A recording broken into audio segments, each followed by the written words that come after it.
네, 글로벌 마켓뷰입니다. 미국 증시, 장 시작 전엔 좀 고민하는 듯한 모습을 보이더니 장 후반 들어서면서 더 강하게 반등하는 모습을 보여줬습니다.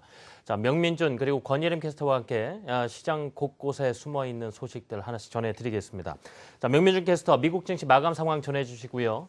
주요 외신과 함께 그리고 애플에서 발표한 신제품에 대한 이야기도 많이 나오고 있습니다. 소개해 주시죠.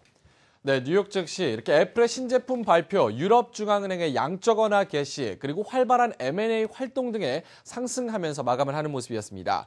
다우존스 오늘 138포인트 추가하면서 17,995포인트, 다시 18,000원을 회복하는데 바로 앞에 와 있고요. 기술주 중심의 나스닥 오늘 0.3% 상승했습니다. 4,942포인트에 거래를 마쳤습니다. 대형주 중심의 S&P 500도 오늘 강보합권 8포인트 추가하면서 2,079포인트에 거래를 마쳤습니다. 자, 오늘 다우지수가 조금 흐름이 강했는데 하루 흐름 함께 살펴보도록 하겠습니다. 이 상승세로 출발을 하는 모습이었는데요. 여러 가지 변수들의 이 변동성이 있었습니다. 하지만 이 우상향으로 가닥을 잡고 결국 세 자릿수에 상승하면서 마감하는 모습이었습니다. 자, 유럽 쪽에서 양적 완화 개시로 유로화 약세, 달러 강세를 보였는데요. 이 런던 외환 시장에서 유로화가 달러화에 대해서 장중에 한때 1.08달러 초반까지 밀렸습니다. 이 달러 유로 환율이 1.1달러를 밑돈 것은 지난 2003년 9월 이후 11년에서 12년 정도에 처음 있는 일이었습니다. 자, 애플이 또한 신제품들을 여러 가지 공개를 하면서 관심이 많이 쏠렸는데요. 애플 같은 경우는 애플 워치, 애플 TV, 거기에 맥북까지 공개를 하면서 이런 제품들에도 관심이 쏠리는 모습이었습니다. 또한 증시에서 제네럴 모터스는 자사주 매입, 알코아와 블랙베리는 M&A 소식으로 증시에 더 힘을 보태면서 다우존스 3대 지수 모두 상승권에서 마감하는 모습이었습니다. 자, 애플 워치 그 베일을 벗으면서 삼성, LG, 애플의 스마트워치 3파전 삼국지가 본격적으로 시작이 됐습니다. 팀 쿡 CEO가 애플워치가 지금까지 나온 제품 중에서 가장 개인적이고 가장 진보된 기기다라는 평가를 했는데요. 이 그림 보시다시피 세 가지로 출시가 됐습니다. 애플워치 스포츠, 애플워치 그리고 애플워치 에디션으로 발표가 됐는데요. 이 애플워치 스포츠 같은 경우는 $400 선부터 시작을 합니다. 그리고 그 후에 $500에서 $1000까지 가격이 형성이 됐고요. 애플워치 에디션 같은 경우는 이 18K 골드 금으로 되어 있기 때문에 $10,000, 우리 돈으로 약 1,000만 원 이상으로 하는 것까지 알려졌습니다. 자, 건강관리 기능이 크게 강조되는 모습이었습니다. 이 팀 쿡 CEO가 기능 면에서도 기본적인 아이폰 기능에 건강관리 그리고 피트니스 기능이 추가됐다라는 코멘트를 달았고요. 그리고 NFC 방식을 여러 가지 추가가 됐는데 애플페이가 추가됐습니다. 우리나라 이 핀테크 관련으로도 다른 여러 가지 기업들이 영향을 받으면서 주가가 오르는 모습이었는데 모바일 결제 기능이 애플워치에 탑재가 됐다는 점에서도 조금 혁신적이다라는 평가가 나왔습니다. 하지만 애플워치 생각보다는 그렇게 크게 좋지 않다라면서 많은 전문가들이 부정적인 코멘트 그리고 리스크까지 전하는 모습인데요. 권예림 캐스터가 자세히 이 애플워치에 대한 리스크를 좀 전해드리도록 하겠습니다. 자, 애플워치보다 조금 더 주목을 받았던 것은 단연 맥북이었습니다. 맥북이 의외로 또 신제품이 주목이 됐었는데요. 맥북으로는 처음으로 12인치 레티나 디스플레이 탑재로 조금 더 혁신적이다라는 평가를 받았습니다. 이 무게도 1kg의 벽을 넘은 920g으로 조금 더 가볍게 출시가 됐는데요. 특히나 새로 적용되는 이 압력을 인식하는 포스 터치는 이 누르는 세기로 선의 굵기를 표현할 수 있어서 그 방면에서 되게 좋았다라는 평가를 받았습니다. 자, 그리고 오래가는 배터리와 완벽한 무소음이 또 긍정적인 평가를 받았는데요. 팬이 없기 때문에 완벽한 무소음 디자인 그리고 이 공간에 활용한 겹겹이 쌓은 배터리 등도 배터리 용량이 35%나 늘어나서 그런 부분에서 긍정적인 평가를 받았습니다. 자, 애플 이외에도 애플 TV까지 발표를 하면서 애플데이, 스프링 포워드를 완벽하게 애플데이로 소화하는 그런 모습을 보였습니다. 애플 관련해서 바로 권예림 캐스터가 전해주시죠. 이 애플워치에 대한 우려 섞인 목소리, 리스크도 있다고요? 네, 이 손목 위의 전쟁이라고 불리는 스마트워치. 오늘 애플워치가 드디어 베일을 벗었습니다. 애플은 우리 시간으로 오늘 새벽 이 미디어 행사를 열었는데요. 우리 포털 사이트에서도 실시간 검색어 상위에 머무를 정도로 애플에 대한 열기가 아주 뜨거웠습니다. 앞서 애플워치에 대한 사양 등에 대해 명민준 캐스터가 자세히 전해드렸죠. 전 애플워치의 리스크에 집중해봤습니다. 이 애플워치의 우려에 대한 전문가 코멘트 오늘 로이터 통신을 통해 함께 들어보겠습니다.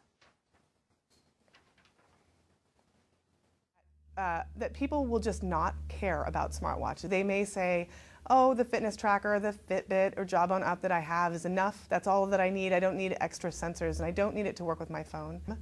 There's also the risk that battery life could be a really limiting factor for the watch. There is early reporting that the battery will last about a day. And we're hearing everything from 2.5 to 5 hours of active use time.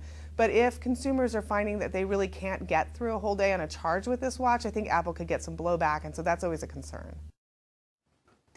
네, 우선 애플워치와 같은 이 스마트워치를 사람들이 얼마나 필요로 할지가 중요한데요.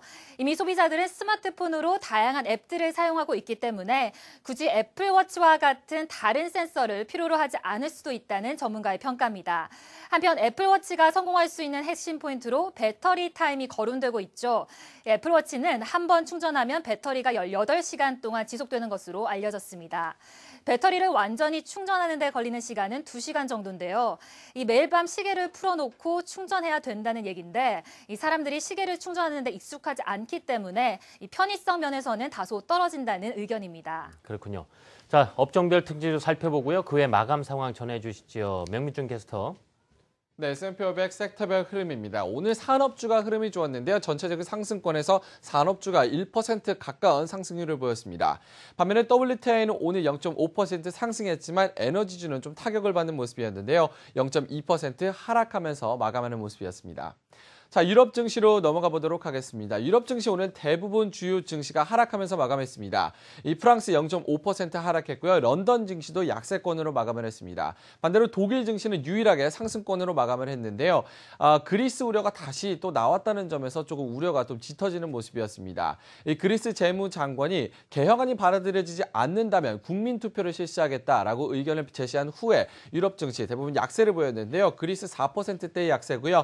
남부 유럽도 흐름이 조금 엇갈리는 모습이었지만 이탈리아 0.5% 그리고 스페인은 0.4% 약세권에서 마감하는 모습이었습니다. 자, 상품 시장 보시겠습니다. WTI 오늘 0.8%가량 상승하면서 배럴당 $50 선에 마무리가 됐는데요. 미국의 원유 재고의 증가, 그 증가세가 조금은 둔화가 될 것이지만 계속해서 증가할 것이다라는 의견이 나온 이후에 WTI 0.8%대 상승권에서 마감했습니다. 자, 오늘 환율 보시면 앞서 말씀드렸다시피 유로화 약세 그리고 달러 강세가 조금 두드러지는 모습인데요. 달러 인덱스 97레벨대 중반까지 올라가는 모습이고요. 엔달러 환율도 120엔대를 돌파해서 121엔대 중반까지 치솟은 모습을 보여주고 있습니다. 자, 이 유럽 중앙은행의 국채 매입이 이제 월요일부터 시작이 됐고요. 밤사이 그리스에 대한 이야기도 나왔는데 이 내용 SNS 통해서 권예림 캐스터가 확인을 해주실까요? 네, ECB가 본격적으로 국채 매입에 돌입했습니다. 이 전문가들은 매달 600억 유로의 돈 풀기가 유로화의 가치를 떨어뜨리는 요인으로 작용할 것이다 이렇게 분석하고 있는데요. 이 시장 전문가는 지난주 유로 달러 환율이 1.1달러 선도 붕괴된 가운데 연말까지 유로화 달러의 1대1 교환 비율이 성립될 가능성을 점치고 있습니다. 월스트리트 저널의 민생 전문가는 ECB와 미국 연준의 통화 정책이 엇갈린 행보를 보이면서 유로화의 추가 약세가 이어질 것으로 내다봤는데요. 메릴 린치에서도 비슷한 시각이 제기됐습니다. 유로화 약세가 글로벌 환율 전쟁에 기름을 부을 것이라고 평가했는데요. 한편 유로화 약세는 우리나라 수출에 부담으로 작용할 수도 있다는 의견도 나오고 있습니다. 원 유로 환율의 추가 하락 압력이 불가피하다는 입장입니다. 다음 트윗 보실까요? 오늘 뉴욕 증시와 달리 유럽 증시는 독일을 제외하곤 또다시 불거진 그리스 리스크에 맥을 못 추는 모습이었습니다. 파이낸셜 타임즈의 피터 슈피겔 브뤼셀 지국장은 한 익명의 그리스 관리 말을 전했는데요. 이 그리스 관리는 현재 그리스 내의 현금 규모가 얼마인지 불확실하지만 최대 3주까지 버틸 수 있는 정도로 예상했습니다. 오늘 그리스는 유로그룹과 이전에 제출한 경제개혁안과 관련된 합의에 이르지 못했는데요. 예룬 데이셀블룸 유로그룹 의장은 2월 말 그리스가 개혁안을 제출한 후 지난 2주간은 완전히 시간 낭비였다고 목소리를 높였습니다.